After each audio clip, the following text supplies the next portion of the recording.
આજે આપણે સરસ મજાનો શ્લોક બોલી અને આજના લેક્ચરની આપણે શરૂઆત કરીએ. ગુરુર બ્રહ્મા ગુરુર્વિષ્ણુ ગુરુર્દેવો મહેશ્વરાય ગુરુર સાક્ષાત પરમ બ્રહ્મા તસ્મૈ શ્રી ગુરુવે નમઃ. તસ્મૈ શ્રી ગુરુવે નમઃ.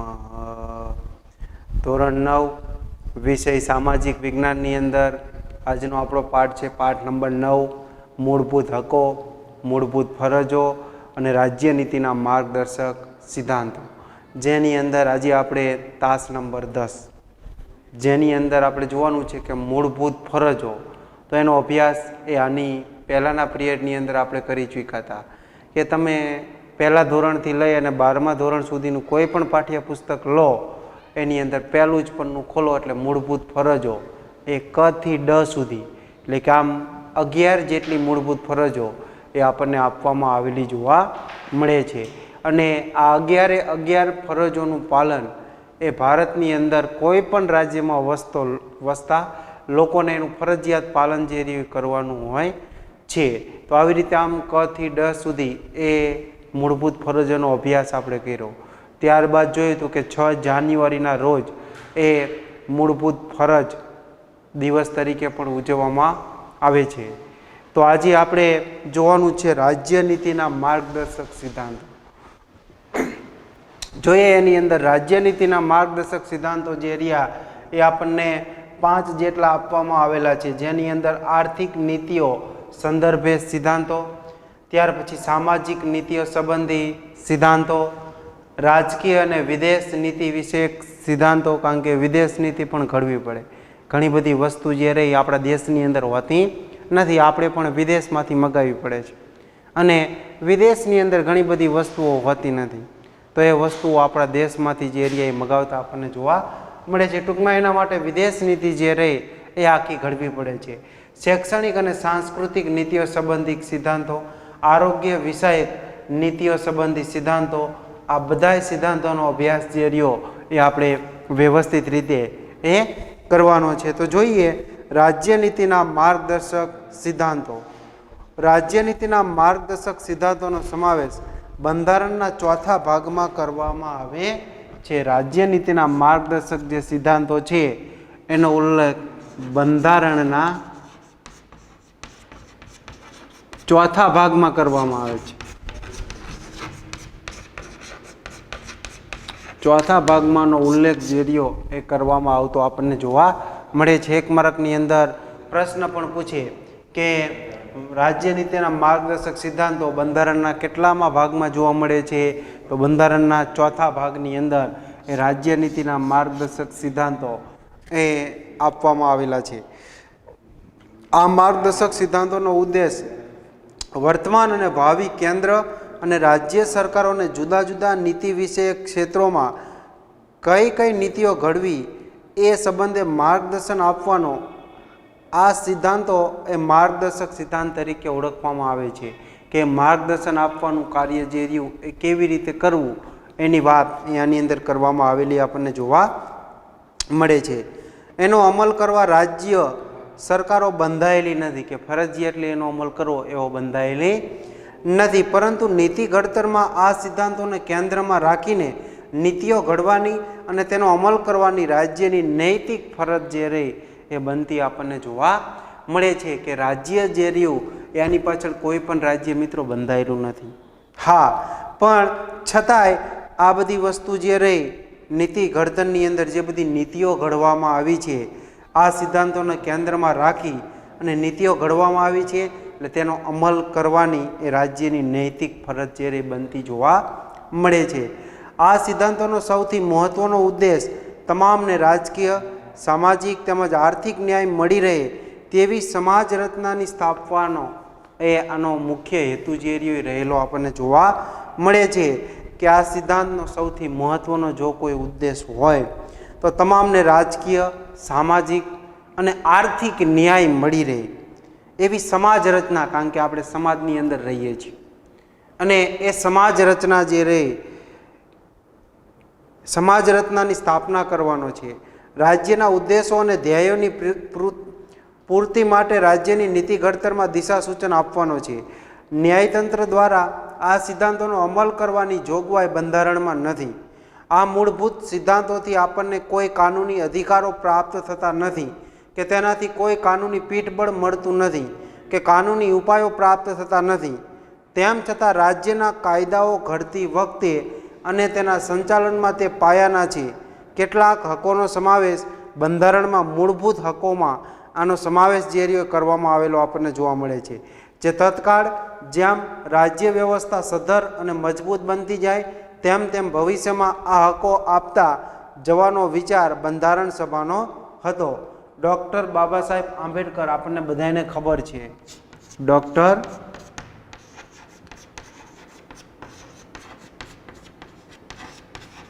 બાબા સાહેબ આંબેડકર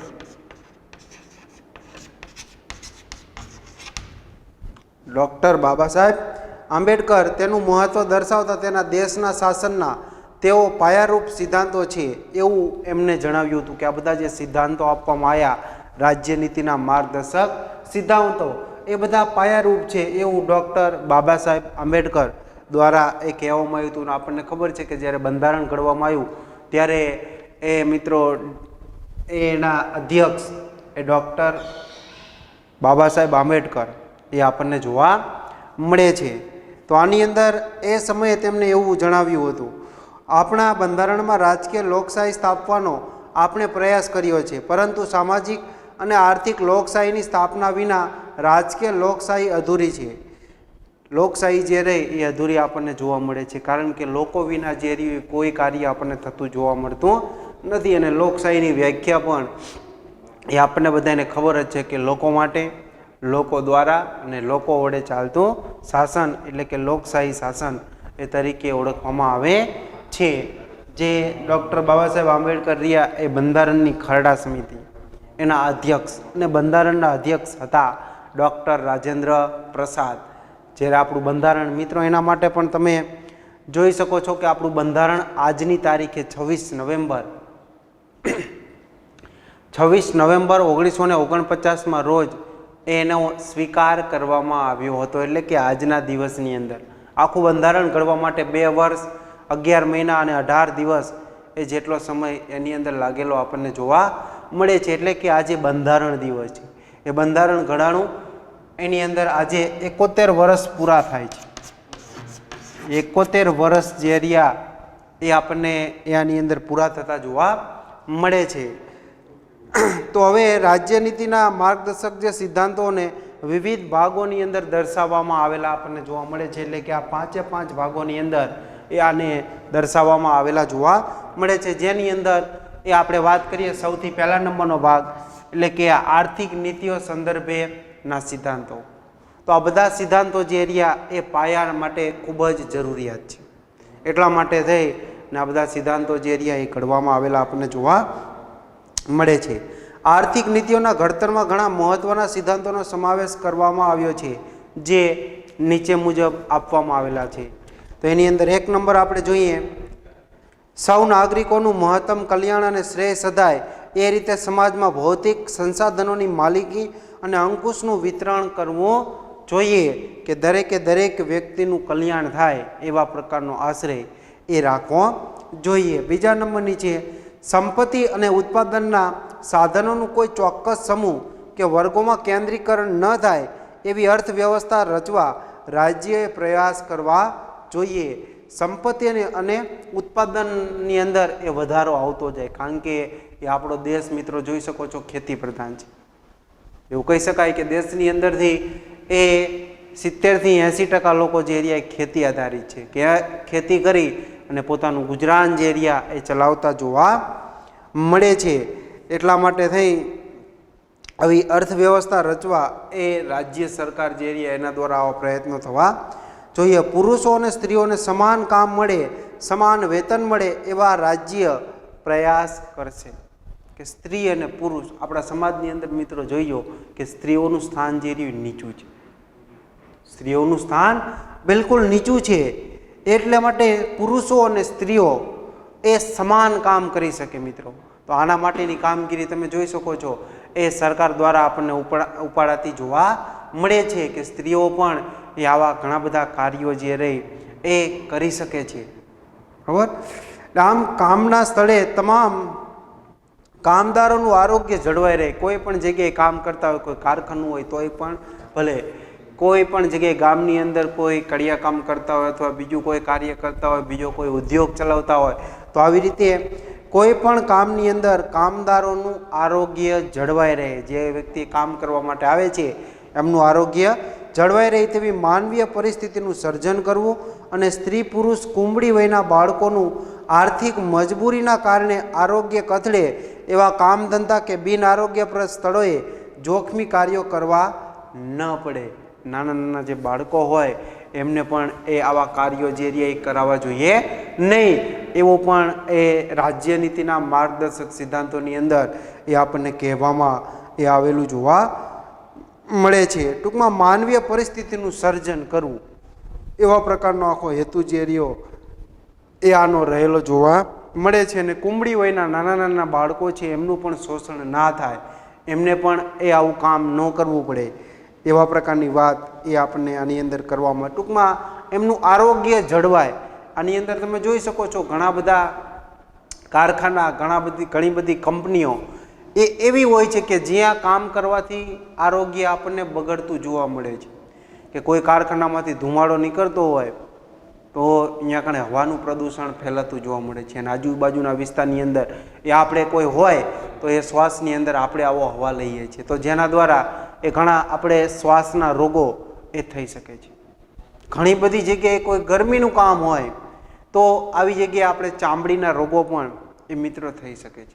તો આવી રીતે ઘણા બધા કારખાના ફાયદાકારક હોય છે અને ઘણા બધા એ નુકસાનકારક પણ હોય છે કે જ્યાં એ કારખાનાની અંદર કામ કરવાથી માણસને ઘણું બધું નુકસાન એ ભોગવવું પડે છે. પણ અત્યારે તમે જોઈ શકો છો કે કારખાનામાં કામ કરવા તો જવું જ પડશે, કારણ કે એ વ્યક્તિઓને પોતાનું ઘર જે રહ્યું, પોતાનું ગુજરાન એ ચલાવવાનું હોય છે. એ માટે ઔદ્યોગિક એકમોમાં સંચાલનના કામદારોની સહભાગીદારી માટે રાજ્ય પ્રયાસ જે રહ્યો એ કરશે. ત્યાર પછી વાત કરી છે કે બાળકોને આર્થિક લાચારીના કારણે તેમનું કોઈ પણ પ્રકારે શોષણ થવું જોઈએ નહીં. બાળક જે રહ્યો બરાબર એનું કોઈ પણ ભોગે એ શોષણ થવું જોઈએ નહીં, તથા તે સ્વસ્થ અને સ્વતંત્ર રીતે ગૌરવપ્રદ સ્થિતિમાં તંદુરસ્ત વિકાસ સાધે તે માટે જરૂરી તકો અને સવલતો ઊભી કરવા માટે રાજ્ય ખાસ પગલાં ભરવા જોઈએ. એના માટે આપણે એટલે જ જોઈ શકીએ છીએ કે બાળકને મજૂરી ન કરવી પડે એટલા માટે શું કર્યું છે કે 6 થી 14 વર્ષના બાળકને મફત અને ફરજિયાત પ્રાથમિક શિક્ષણ આપવાનું કાર્ય જે રહ્યું એ સરકાર દ્વારા કરવામાં આવતું આપણને જોવા મળે છે. એટલે કોઈ પણ લાચારીના કારણે એ બાળકોનું શોષણ જે રહ્યું એ થવું જોઈએ નહીં, એ માટે પણ ખાસ ઉલ્લેખ કરવામાં આવ્યો છે. બાળકોની તંદુરસ્તી, બરાબર, શરીર ખલું, એના માટે કહેવાય છે કે આપણું શરીર તંદુરસ્ત હોય તો બાકી બધી વસ્તુ જે રહી એ ખરેખર એ તંદુરસ્ત, કારણ કે શરીર જ જો તંદુરસ્ત ન હોય તો આપણે પછી કોઈ પણ કાર્ય જે રહ્યા એ કરી શકતા નથી. એટલે સૌથી પહેલું એ આપણું કામ મિત્ર, આપણું શરીર જે રહ્યું એ તંદુરસ્ત હોવું જોઈએ.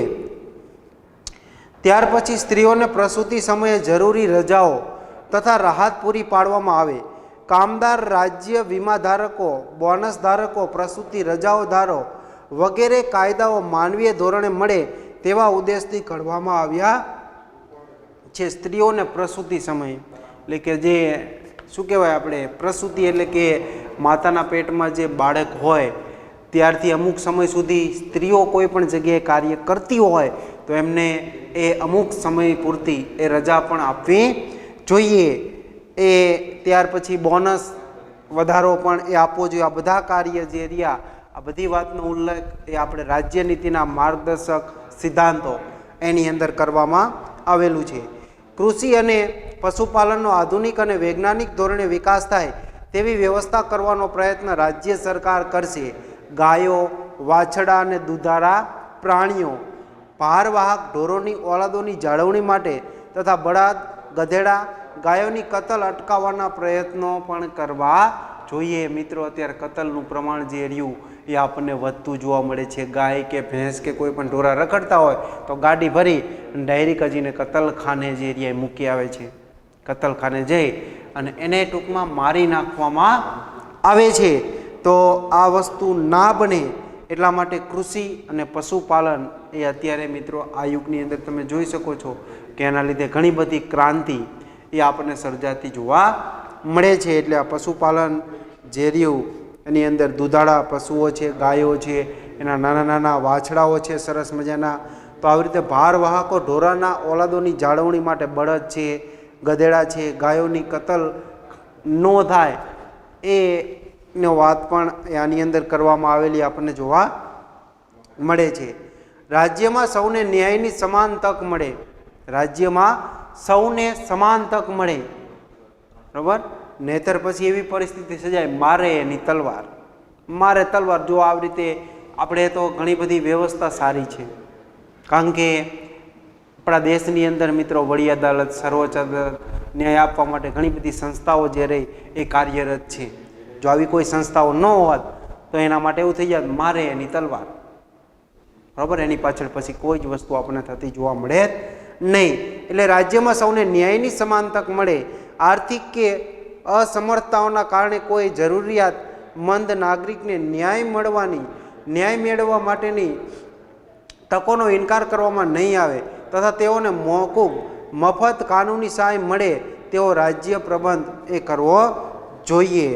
ત્યાર પછી બીજી વસ્તુ આપણને આપી છે મિત્રો સામાજિક નીતિઓ સંબંધી સિદ્ધાંતો.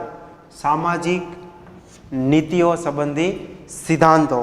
તો એની અંદર જોઈએ અનુસૂચિત જાતિઓ, અનુસૂચિત જનજાતિઓ, વંચિત સમૂહો જેવા સમાજના નબળા વર્ગોના શૈક્ષણિક અને આર્થિક હિતોના ઉત્કર્ષ માટે રાજ્ય વિશેષ પ્રયાસો કાળજીપૂર્વક કરવાના રહેશે, જેથી સામાજિક અન્યાય અને શોષણ સામે તેનું રક્ષણ જે રહ્યું એ કરવામાં આવશે. તો આની અંદર ભારતમાં રહેતા તમામ નાગરિકોને સમાન દીવાની કાયદો ઘડવા ન્યાય વ્યવસ્થાનું સંચાલન કરીને સૌને ન્યાય મળે રહે તે માટે રાજ્ય પ્રયત્ન કરશે. ટૂંકમાં આની અંદર ન્યાય મેળવવાની વાત છે અને આપણા દેશની અંદર, આપણા રાજ્યની અંદર ન્યાય મેળવવા માટે અત્યારે સરસ મજાની વ્યવસ્થા જે રહી એ ઊભી કરવામાં આવી છે. કારણ કે કોઈ રાજ્ય હોય તો વડી અદાલત એ આપણને જોવા મળે છે, દેશની અંદર સર્વોચ્ચ અદાલત એ પણ આવેલી આપણને જોવા મળે છે. તો આ બધી જવાબદારી જે રહી જે તે રાજ્યની એ બનતી જોવા મળે છે. લગ્ન વિચ્છેદ, ભરણ પોષણ, સગીરો, દત્તક વિધાન, વસિયત વગેરેમાં એક સરખો દીવાની કાયદો ઘડીને સામાજિક ન્યાયની દિશામાં સરકાર પગલાં ભરશે. રાજ્યમાં સૌ નાગરિકને કોઈ કામ કરવાનો હક પ્રાપ્ત થાય. વૃદ્ધાવસ્થા, માંદગી કે અમંગલમ પ્રસંગ વિના વાંકે વેઠવી પડતી તંગીના અન્ય પ્રસંગે શિક્ષણ અને જાહેર સહાય પ્રાપ્ત થાય એ માટે અસરકારક જોગવાઈઓ જે રહી એ કરવામાં આવતી આપણને જોવા મળે છે. તો આથી સામાજિક નીતિઓ એ બધી સંબંધીઓ, સામાજિક નીતિઓ સંબંધી સિદ્ધાંતો. તો આ ટૂંકમાં રાજ્ય નીતિના માર્ગદર્શક સિદ્ધાંતો. તો આવા ઘણા બધા પાયાના સિદ્ધાંતો જેની અંદર ડૉક્ટર ભીમરાવ આંબેડકરે તો એવું કીધું કે આ બધા સિદ્ધાંતો જે રહ્યા એ ખરેખર એ બંધારણની અંદર મિત્રો આપણને આપવામાં આવેલા છે, બરાબર. એટલે આ બધી વસ્તુનો ઉલ્લેખ જે રહ્યો એ આપણને આની અંદર થતો જોવા મળે છે, બરાબર. તો ત્યાર પછી આવે છે રાજકીય અને વિદેશ નીતિ વિષયક સંબંધો. તો એની ચર્ચા જે રહી રાજકીય અને વિદેશ નીતિ વિષયક સંબંધો, તો એની ચર્ચા જે રહી એ આપણે આના પછીના લેક્ચરની અંદર કરીશું.